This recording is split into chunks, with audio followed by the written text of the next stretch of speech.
Hi everyone, this is Scrappy Kathy, otherwise known as Kathy McElfresh, with a few pointers for Calvinball.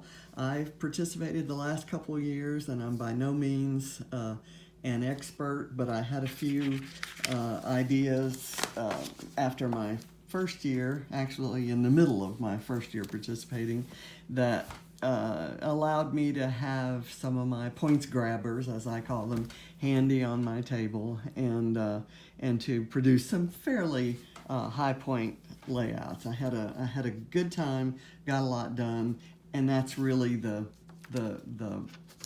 key pointer I have fun and get stuff done.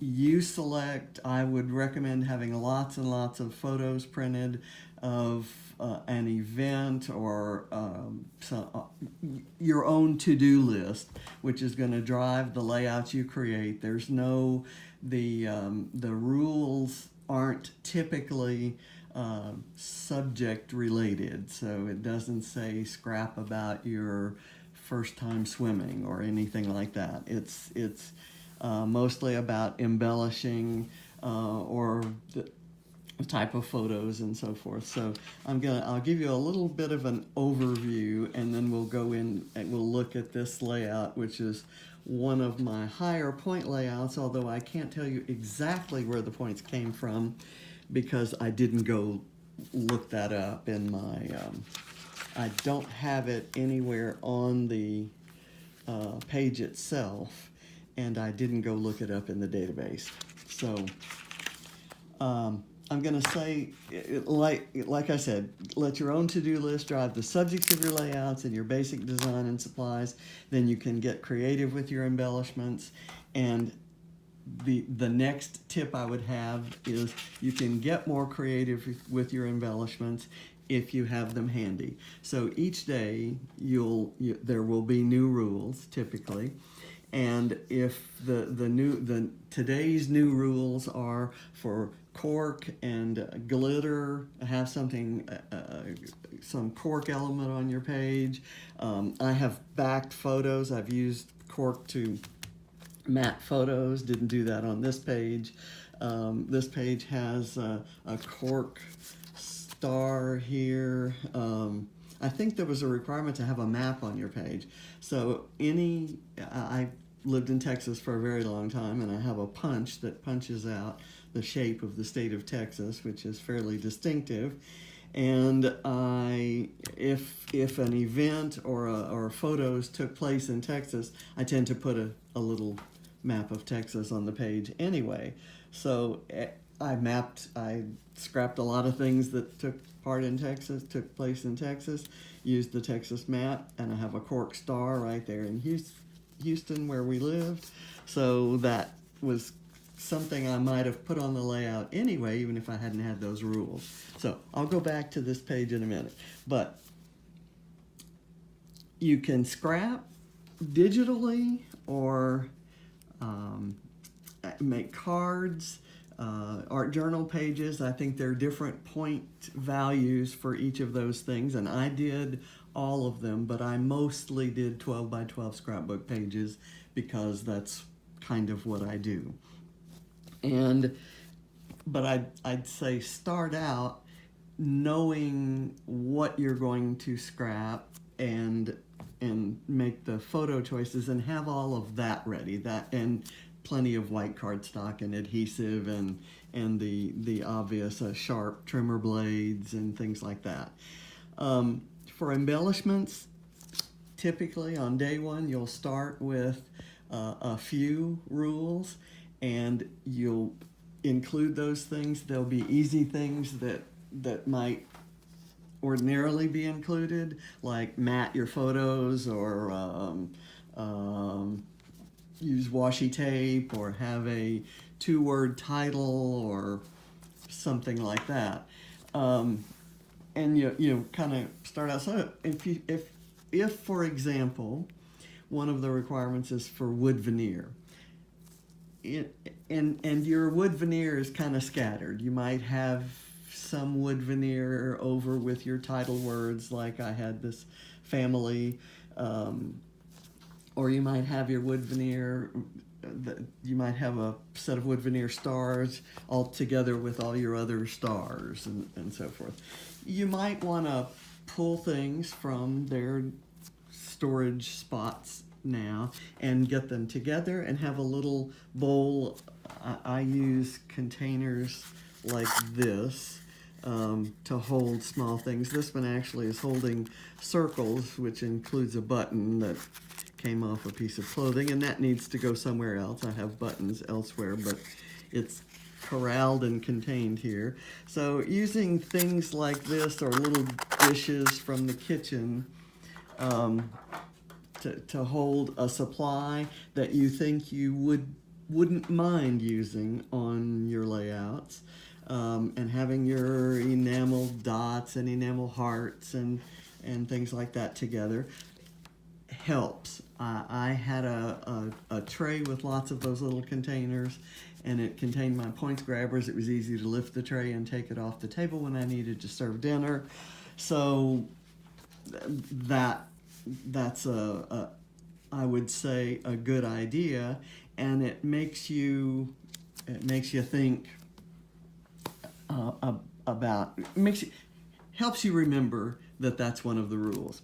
Now you will, it's on the honor system, and you will be counting up the points.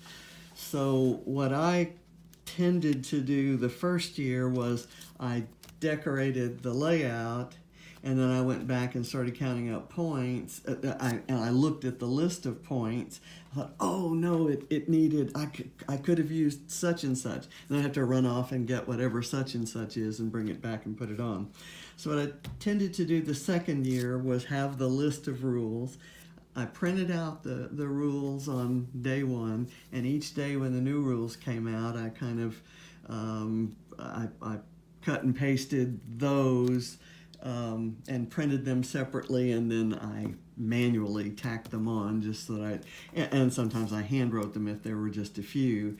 And I had that list of rules on my table at the time, and kind of went down it and then pulled and composed the layout that way. That was a major difference the second year. And the second year I probably did around the same number of layouts that I had done the first year, but each layout had a lot more points.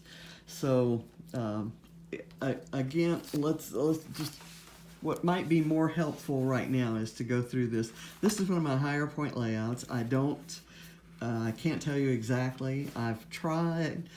Each year I take a layout that I think I wouldn't mind junking up with every single rule there is. And some of them aren't compatible, but if one says use a black and white photo and another one says use a color photo, in this case I actually got around that by using a color photo and a black and white version of the same photo.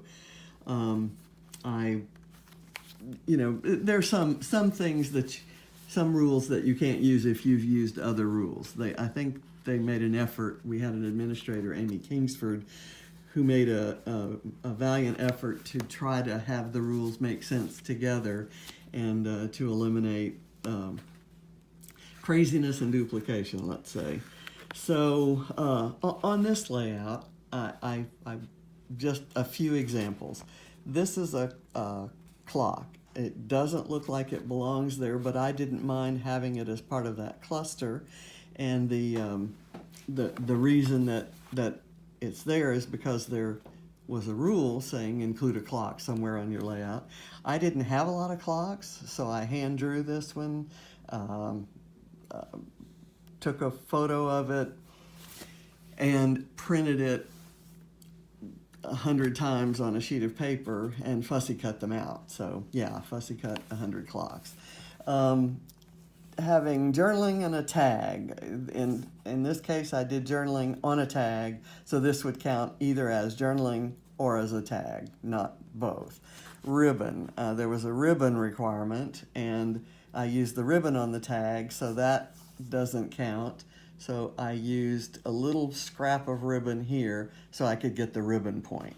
washi tape. Let's say down here, I think there's a requirement for tickets and for washi tape. So I used washi tape that had tickets and another strip of washi tape that wasn't tickets. So I got the ticket point and the washi tape point. Stars. This is a cork star. There was a cork requirement and a star requirement and a banner requirement rule. So I have a cork star that counts as cork or a star. So in this case, I counted it as cork because I put a little star sticker over here wedged in under that flower. And there was the banner requirement over here. I've got a cork banner. That works.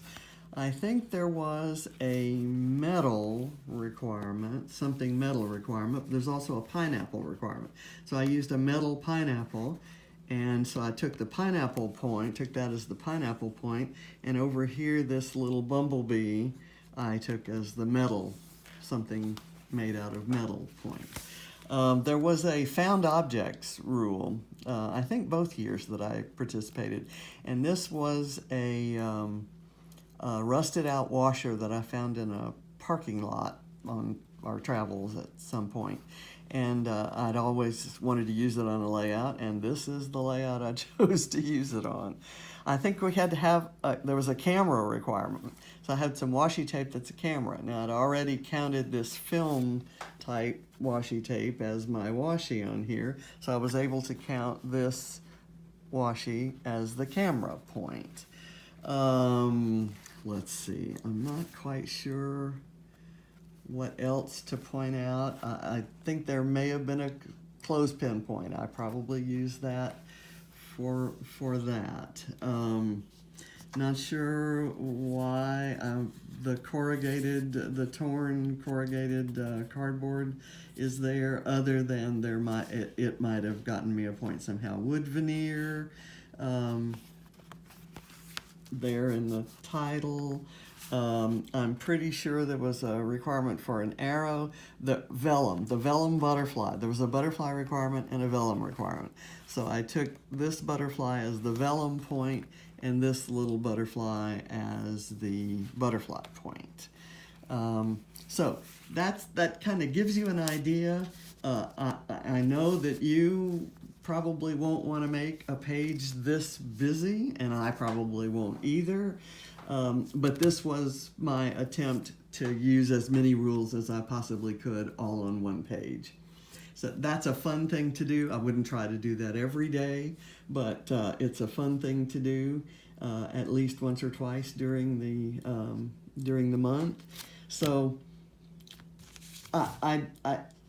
in closing, I'm going to say that my one regret, I loved Calvinball so much I would never think of not doing it, and I was crushed when I heard that Get It Scrapped would no longer be hosting it. So very, very happy that Scrap Happy picked it up.